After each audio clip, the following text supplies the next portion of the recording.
এই বাংলাদেশের যুবক, আমার কলিজার টুকরা ভাই, নোয়াখালীর জমিনে আম্মা জানের ইজ্জত নষ্ট হওয়ার কারণে তুমি রাস্তায় নেমে স্লোগান দাও। তুমি তার স্লোগান দিতে আমি নিষেধ করব না, তার সঠিক বিচারের দাবি নিয়ে তুমি সরকারকে দাবি জানাবা, এটা নৈতিক দায়িত্ব। কিন্তু আমি বলবো রে যুবক, তোমার বুকের উপরে হাতটা লাগাইয়া বলো তোমার কি হালাত। ওই আম্মাজানের খবরটা ভাইরাল হয়েছে, 1 মাস পরে কে না জানি আবার মিডিয়ায় দিয়া দিছে, তুমি টের পাইলা। কিন্তু তুমি এই জীবনে কয়জন মেয়ের চরিত্রের উপরে হামলা করেছো, যদিও ভাইরাল হয় না, কেউ জানে না। এইবার তোমার বিচার কে করবে, আর এই বিচারের দাবি তোমার কার কাছে কে জানাবে? অতএব অন্যের বিচারের দাবি জানাও, তবে নিজের হিসাবটাও করো রে বাবা। তোমার বোনের উপরে যদি কেউ হামলা করে, তুমি যেমন সহ্য করে নিতে পারবা না, আর তুমিও যদি কারো ইজ্জত নষ্ট করো, এটাও তো কেউ সহ্য করে নিতে পারবে না। তবে আমার মাওলা ধরে না, সীমাটা যদি লঙ্ঘন হয়ে যায়, পাপ যদি বাতি হয়ে যায়, তখন মরার আগেই দুনিয়ায় বিচার শুরু হয়। কি বিচার জানো যুবক? টের পাবি না। জীবনভর মেয়েদের চরিত্র নষ্ট করছো,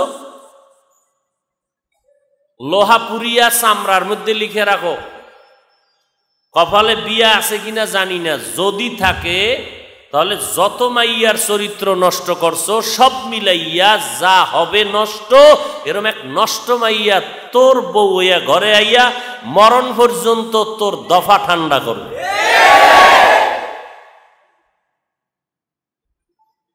আল খবিসাতু লিল খবিসিনা, খবিসের সাথে খবিস আসবে। আল্লাহ হেদায়াত দান করুন।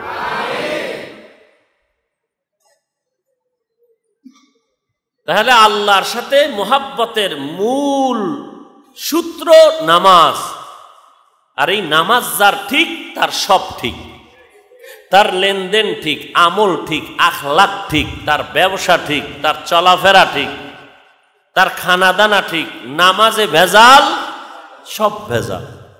22 পাগড়ি লাগাইয়াও যদি দেখেন মিথ্যা বলে, এক জায়গায় সমস্যা, তার নামাজ ঠিক নেই। আর একজন মূর্খ মানুষও যদি দেখেন ভালো হয়ে চলে, এই ভালোর পেছনে একমাত্র তার নামাজ, আর এই নামাজের পেছনে তার মূল একজন খাঁটি আল্লাহওয়ালা মুরব্বী আছে, এই জন্যই বান্দা আগায় যাইতেছে। আর আমরা তো মুরব্বী মানি না, আর মানবো কি? আমি নিজেই তো বড় মুরব্বী, আমি নিজেই তো বড় মুরব্বী, আর আমি মানবো কাকে? আল্লাহ পাক বলেন, ইন্নাস সালাতা তানহা আনিল ফাহশাই ওয়াল মুনকার, নিশ্চয়ই নামাজ গুনাহের থেকে বাঁচায় রাখবে। আজকে গুনাহ থেকে বাঁচতে পারি না কেন? নামাজ ঠিক নাই। বলে কেমনে ঠিক করব? বলে নামাজের 2টা দিক তোমরা ভালো করে ঠিক করে নাও। একটা হলো জাহিরি দিক, আর একটা বাতিনি দিক। জাহিরি দিক মানি নামাজের আহকামাত। 1 নাম্বার, নামাজের আজান যখন হয়, নামাজের আজান হওয়ার পরে মুসল্লি নামাজের জন্য প্রস্তুতি গ্রহণ করে। কি প্রস্তুতি? বলে 1 নাম্বারে ওযু ইস্তেনজায় চলে যায়, যায়নি? নামাজের জন্য বান্দা ইস্তেনজায় চলে যায়, বাথরুমে যায়। এটা তোমার জাহিরি দিকের প্রথম স্টেপ। এরে আল্লাহর গোলাম, নামাজের জন্য তোমার প্রথম পোশাকটা সুন্দর করে নাও। যেই পোশাক কোনটা সুন্দর? তোমার বিদেশি 1 নাম্বার টরে কাপড় এটা না, তোমার মদিনার নবীর সুন্দর পোশাক হলো মদিনার আদর্শের পোশাক। আপনি শার্ট পরবেন, কোনো ফতুয়া দিব না। প্যান্ট পরবেন, ফতুয়া দিব না। টাই পরবেন, দিব না। তবে এতটুকু বলবো, আপনি মদিনার পোশাক এখনো পরেন নাই। মদিনার পোশাক পরেন।